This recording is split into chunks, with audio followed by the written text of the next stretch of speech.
This video will show how current students, faculty, and staff can sign up for free online accounts with the New York Times, Wall Street Journal, and Atlanta Business Chronicle using your Georgia Tech credentials.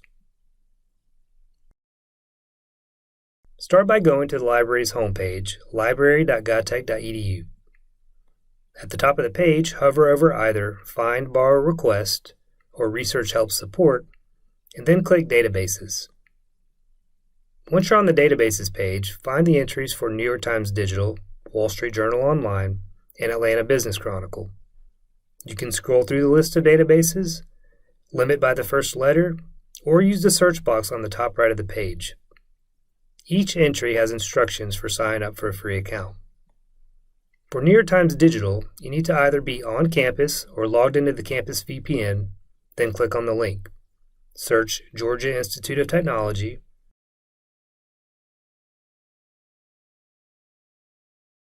choose your affiliation, and sign up using your Georgia Tech email address.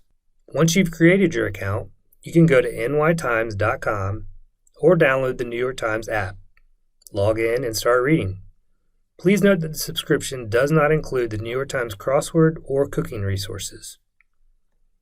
To sign up for a Wall Street Journal account, once again go to the library's databases page and find Wall Street Journal Online. Click on the link and sign up using your Georgia Tech email address.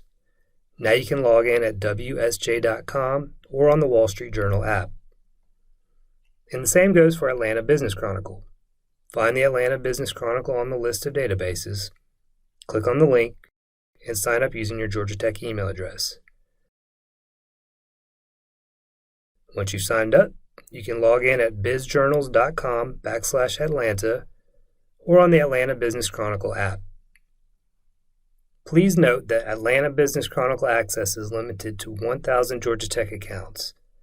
The library may deregister accounts that are inactive.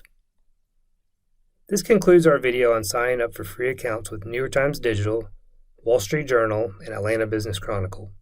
If you have any questions, please contact our Public Services Department for assistance. Thank you.